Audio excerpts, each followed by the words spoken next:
Jis suklibino Markesą ir akimirkai atrodė, kad viskas baigta. Galingas kairės smūgis supurto Markesą. Markesas bėdoje ir bando. Ir tada jis padarė blogiausia, ką galėjo padaryti – pasityčioti iš dinamitos. Smūgis kairiuoju kabliu. Pirmasis raundas – visiškas karas.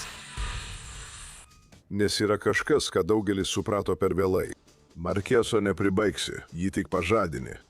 Ir tą naktį sumokėjo kainą. Labai geras, jaunas kovotojas. Ar ne? Juanas Manuelis Markesas nebuvo lengvai perkandamas kovotojas. Jis nebuvo pats greičiausias, jis nebuvo pats stipriausias. Bet jis turėjo tai, ko turėjo labai nedaugelis – tikslumą ir atmintį. Tai gera kova. Pradžioje renkuosi Markesą. Štai! Kiekvieną smūgį, kurį gavau, įsidėmėdavau. Kiekvieną varžovo klaidą išstudijuodavau. Kitoje pusėje buvo Juanas Diasas, daugelį metų nenugalėtas, pasaulio čempionas, kovotojas, kuris nuolat smūgiavo, nuolatinis spaudimas, didelis smūgių kiekis, aukštas tempas, toks boksininkas, kuris tave uždusina, jei nežinai, kaip jį sustabdyti. Žmonės, jam tai buvo naudinga. Oho, man atrodo, kad tai yra Adelito. Jėzaus, jis ką tik metė rankšluostį, štai. Kaljukai. Tai yra visa susikaupusi žala nuo gautų smūgių. Ir tą naktį scenarijus atrodė aiškus. Diasas ketino spausti. Markesas ketino atsilaikyti. Bet to, ko niekas nesitikėjo, buvo tai, kaip prasidės kova. Nuo pirmojo raundo Diasas pradėjo kaip visada. Spaudė, mažino distanciją, bet perstojo metė kombinacijas. Markeso treneris dabar šaukia jam nurodymus prieš Manny Pacquiao. Jau prasideda Dižio spaudimas. Geras kairės tiesusis iš. Dias dar nesmūgiavo švaraus smūgio. Šiame etape. Tai kas mane dabar stebina yra Didžioso gynyba. Markesas bandė matuoti, rasti atstumą, perprasti ritmą, bet tas pirmasis raundas turėjo aiškų šeimininką – Juanas Diasas. Nekalbant apie žinomą prakirtimą, kuris vėl atsivėrė. Ir tikrai taip yra. Pasibaigus raundui, Diasas žiūrėjo su įniršiu. Jis parodė pasitikėjimo beveik paniekos gestą. Lyg jau būtų supratęs Markesą. Markesas bando atsakyti, pataiko dešinį tiesų smūgį ir kairį kablį. Pirmasis raundas – visiškas karas. Ir jie... Tarsi jis viską valdytų. Klaida, nes Markesas nesugriūva, kai pralaimi raundą. Markesas mokosi. Antrasis raundas vyko taip pat. Diasas jungė smūgių kombinacijas. Tiesiai per vidurį smūgiai, kuriuos jis tikrai deda visą savo svorį, netgi daugiau. Bedže, išskyrus vienintelį savo pralaimėjimą. Jei jam pavyks primesti savo tempą, antrame raunde jis galėtų šiek tiek sulėtėti. Taigi nemanau, kad jis tai darys. Palauk. Diasas vis dar smūgiuoja, nuleidęs galvą ir taip, jis nepasistūmės į priekį. Markesas bandė kontratakuoti, bet jo pastangos atrodė bevaisės. Diasas smūgiuoja į kūną. Man atrodo, kad Markesui reikia laikytis atokiau nuo virvių, ponė. Taip, ir neatrodo, kad jis tai darys. Ir štai kaip jis gali tai padaryti. Diasas smūgiuoja, nuleidęs galvą, o tai leidžia jam geriau išnaudoti svertą smūgiuojant. Atėjo akimirka, kuri rodos viską patvirtino. Diasas pataikė švariai. Jis eina tiesiai ten, kur gali maksimaliai išnaudoti savo jėgą. Galingas smūgis kairė, kuris sudrebina Markesą. Jis turi problemų ir bando. Smūgis, kuris sudrebino Markesą, privertė jį atsitraukti. Jis akimirkai prarado pusiausvyrą. Atrodė, kad jį turi ir būtent tada viskas pakrypo blogyn. Nuo tos akimirkos kova pasikeitė, nors daugelis to nepastebėjo. Viduje jis toks pats. Diasas naudoja džabą ir persekioja Markesą. Smūgiuoja į kūną, o tada vėl smūgiuoja į galvą. Pataiko dešiniąją. Nuo tos akimirkos kova pasikeitė. Nors daugelis to nepastebėjo. Diasas toliau smūgiavo, toliau spaudė. Bet Markesas jau nebereagavo, jis skaičiavo. Iš esmės, jis žaidžia Diaso žaidimą.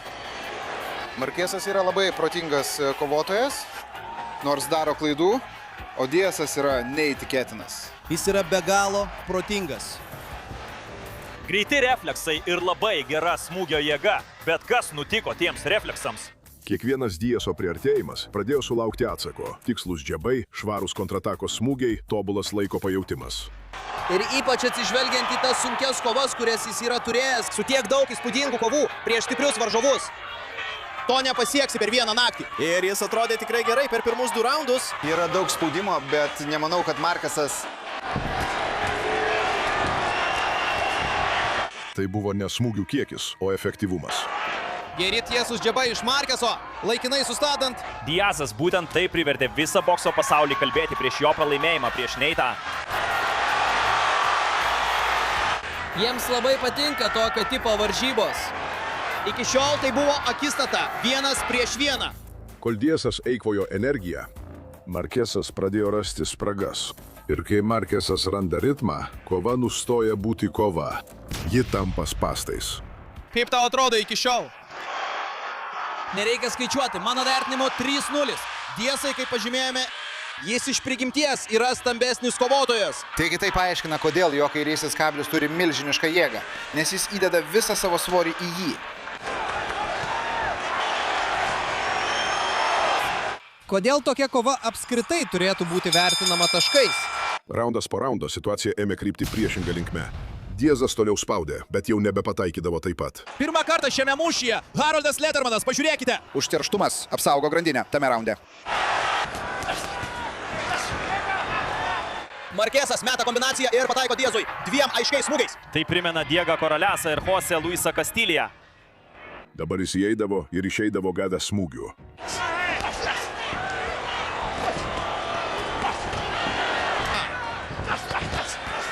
Tai labai geras ženklas Diazui.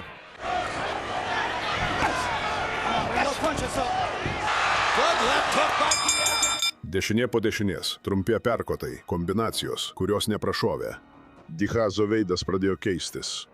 Iš tikrųjų, čia jis yra kovojęs visus 12 raundų. 2 kovose, kaip ir prieš Rocky Juarezą bei Markesą. Visiškai išsekęs tarp raundų. Diesas spaudžia ir sulaukiame žiūrovų reakcijos. Kiekvieną kartą, kai jie atsistoja, kyla didelis triukšmas. Pasitikėjimas jau nebebuvo toks pats, o Markesas jautėsi vis patogiau. Jis pataiko 34 iš 91 smūgio.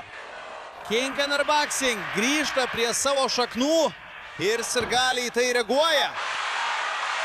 O Diesas nepataiko daugelio šių smūgių, kaip tai darė prieš Rocky Juarezą. Tai neįtikėtina. Markesas yra geras gynybinis kovotojas, bet Diazas Tikslesnis. Šaltakraujiškesnis. Vyras, kuris buvo suklupęs, dabar valdė chaosą. ir toliau smūgiuoja vis stipriau ir taikliau. Ir kai jo lygis kyla. Ir galima pastebėti jo pasikeitimą.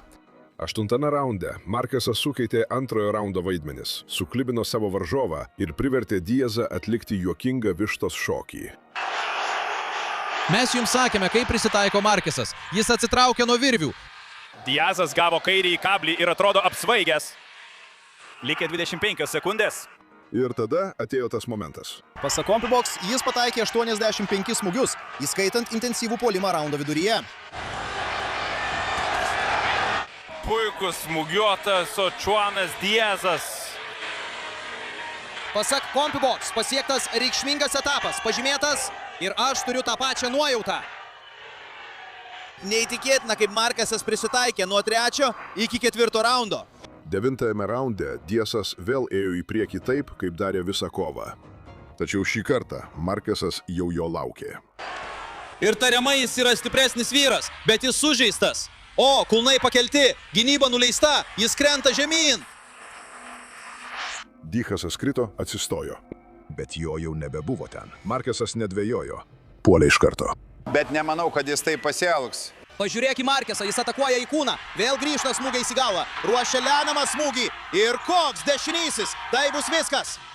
Dar viena žiauri kombinacija. Ir teisėjas įsikišo.